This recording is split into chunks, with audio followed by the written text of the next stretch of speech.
Glória a Deus. Agora naquele dia, na beira do mar, a multidão se aglomerando. Daqui a pouco já vem correndo o principal da sinagoga de Nazaré, o líder, o pastor, o boca quente, o estrela do judaísmo, gritando: Jesus, Jesus, Jesus. O povo sai da frente. Quando ele chega nos pés de Jesus, bota a cara no chão. Quando ele bota a cara no chão, aí Jesus olha para ele e ele começa a dizer: Senhor, a minha filha está doente. Eu já tentei de tudo e não dei jeito. E o Senhor pregou uma vez na minha igreja. Eu creio. Vamos comigo lá em casa. Eu sei que se eu for, a minha menina vai voltar a viver. Vamos lá. É aqui uma lição do legado do Calvário.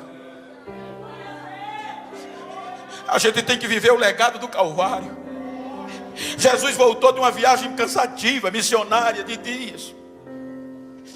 Jesus expulsou demônios. Hoje muitas vezes a gente sai para pregar, quando se converte 10 almas, Jesus batiza, a gente chega reclamando: hoje foi pesado, eu estou exausto. Jesus enfrentou o inferno quase todo.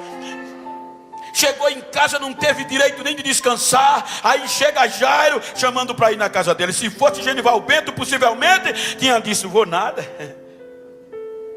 Você lembra que eu preguei na sua igreja? Nem cachê você me deu. Você ainda me expulsou e fez coro para me jogar do monte para baixo. Muitas vezes nas nossas razões, muitas vezes nas nossas legalidades,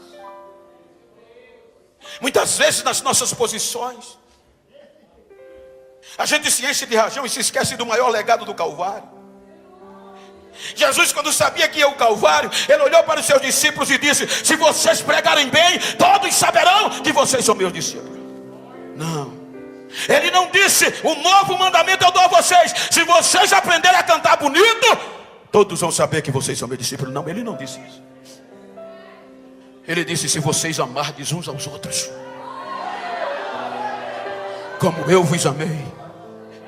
Precisa muita coisa não, só precisa amar um ao outro. A gente está brigando por muitas coisas da terra e está se esquecendo o maior legado do Calvário, que é o amor ao próximo.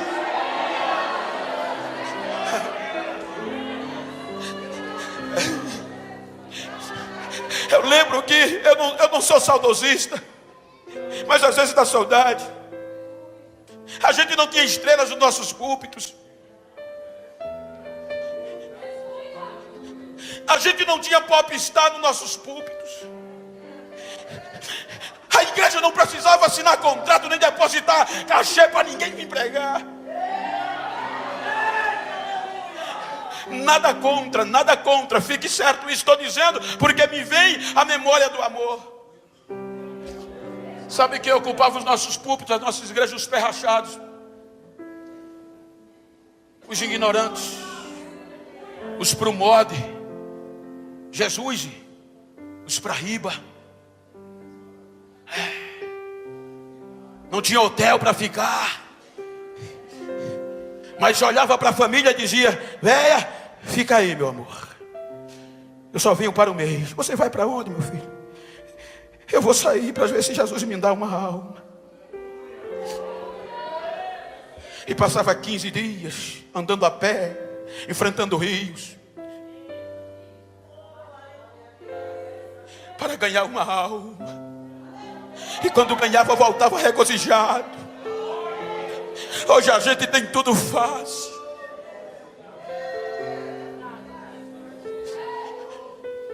O amor prevalecia.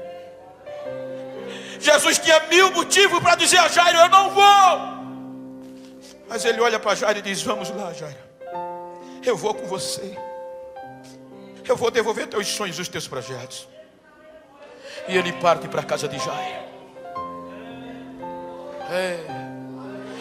Aquilo era tão inusitado que a multidão dizia: a gente vai também. Aí a multidão acompanha, a multidão vai atrás. Aí olha o que é que o escritor faz questão de registrar. Aí Marcos tira, Mateus e Lucas tira a atenção da viagem e registra um fato, entre parênteses, no contexto histórico. Aí ele diz: e certa mulher, que há 12 anos padecia de uma hemorragia. Eu não quero ter detalhe na doença da mulher, que não me compete. Mas eu quero falar do poder da palavra em situações difíceis. Eu quero focar o que a gente detém e muitas vezes a gente não percebe.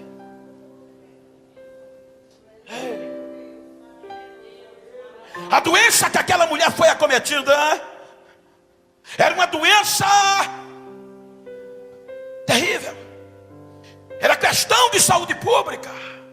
Olha o que é que diz o livro da lei de Moisés, Levítico e Número, capítulo 5. Deus disse a Moisés: se algum homem ou mulher for acometida de um fluxo de sangue e não ficar curado no tempo hábil, se tornou imundo, tem que ser extinta do arraial.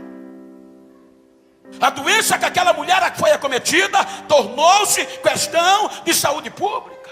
Só para vocês terem uma pálida ideia, no mês passado eu fui pregar num congresso de missões na Suíça. E quando você embarca nos aviões internacionais, fui no DATAP, um dos primeiros assuntos que você vê lá é um vídeo te advertindo para ter precaução contra o ebola.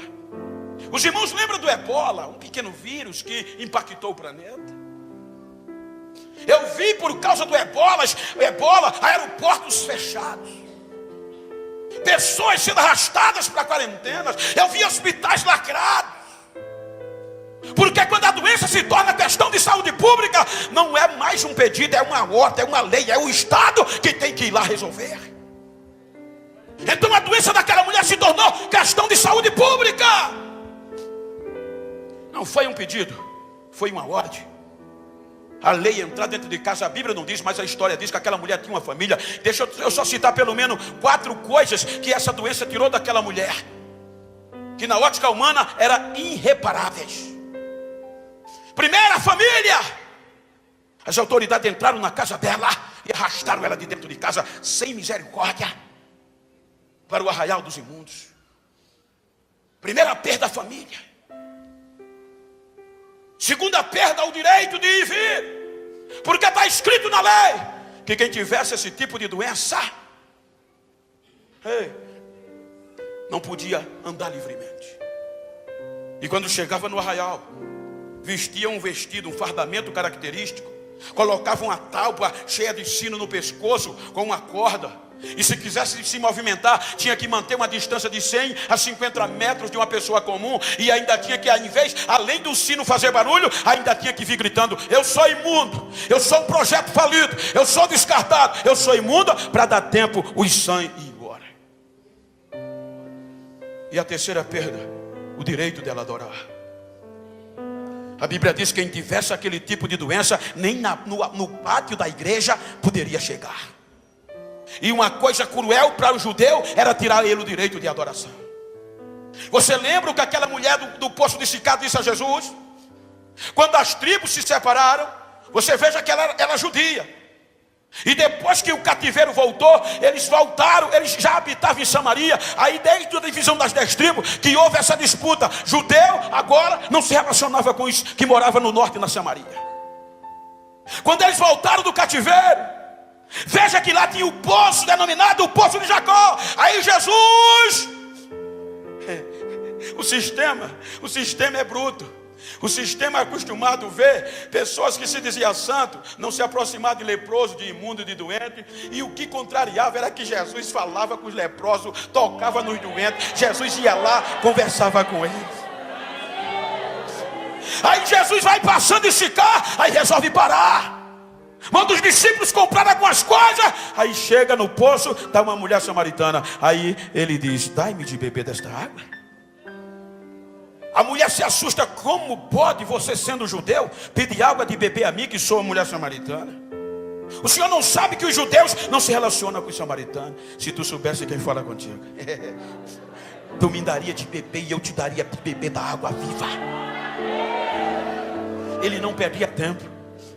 Aí a mulher, sintetizando, a mulher passa na cara de Jesus: mas vocês dizem que o lugar certo de adorar é em Jerusalém, mas vocês não deixam a gente ir. Por isso que eu e os meus pais adoramos nos montes.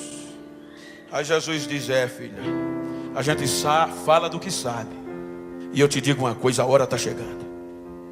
A hora vem que nem em Jerusalém adorarão, e nem muito menos nos montes, mas os verdadeiros adoradores vão ter a liberdade de adorar o Pai em espírito e em verdade. A hora está chegando, a hora está chegando. Era a hora do preço pelos povos.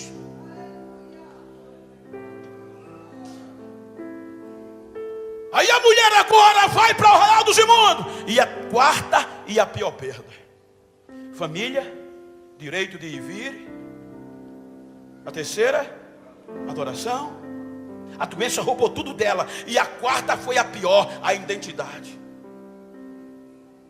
Quer ver uma coisa de quem é acometido de uma doença que se torna caso de saúde pública? Se eu perguntar o nome de alguma pessoa famosa aqui, alguém vai dizer: mas me diga o nome de um daqueles que foi infectado pelo ebola. A doença da mulher tirou o próprio nome porque a lei assim exigia. Veja que no mesmo dia, os mesmos escritores, falando na mesma reunião, o mesmo Jesus, quando eles apresentam a história de Jairo, ele diz um principal, diz até o cargo, chamado Jairo. Mas quando ele fala o resultado da imunda, ele quando o nome, ele diz uma certa. Perdeu tudo. E agora jogada no arraial dos imundos. Jogada, esperando só o dia da sepultura abrir para ela entrar. Mas olha o que é que a Bíblia fala de tão lindo. Por inferência, a Bíblia nos diz que o crer vem pelo ouvir. A Bíblia nos mostra na inferência que um crente que viu Jesus fazendo maravilha, ele teve coragem de entrar no arraial dos imundos e fazer missão lá dentro. A Bíblia, por inferência, nos mostra que quando aquele missionário entra no arraial dos imundos, ele abre um diálogo com a mulher, porque está escrito: ouvindo ela falar de Jesus. E a Bíblia nos dá o que ele pregou. Por inferência, ele chega lá, irmã, e vê a mulher morta, desestimulada. Para mim não tem mais jeito, moço. O senhor está pregando aí, mas a lei já me condenou. Eu sou um projeto falido. Estou só esperando o dia da sepultura. Aí o missionário, o pregador disse: se a senhora visse o que eu vi, a senhora não dizia mais isso. Mas não tem mais jeito, não. Se a senhora tivesse onde eu estava, a senhora mudava de ideia. Olha o que ele prega. Mateus capítulo 14, 34 por diante. Lucas 16, versículo 17 por diante. Está lá escrito. Ele, por inferência, relacionando os textos, ele começa a dizer: dona, moça, deixa eu pregar aqui para a senhora. Jesus uma certa vez chegou na região do mar. Ele sentou e começou a abrir a boca para pregar. Está escrito ensinar. Aí quando as pessoas reconheceram que era Jesus de Nazaré, as pessoas faziam carreira para lá e ele ensinava. Aí vieram pessoas de Tiro, da região do mar, vem pessoas de toda a região marítima. E dona, eu vi, as pessoas vinham, traziam os doentes nas costas, traziam os endemoniados, e quando chegava perto dele, implorava para pelo menos tocar na veste dele. Dona, eu vi, as pessoas tocavam, os demônios corriam, as enfermidades iam embora. Ainda tem jeito sim, ainda tem jeito. A palavra missão não é coisa de gente normal. Se você for normal, você não faz missão. Tem jeito sim.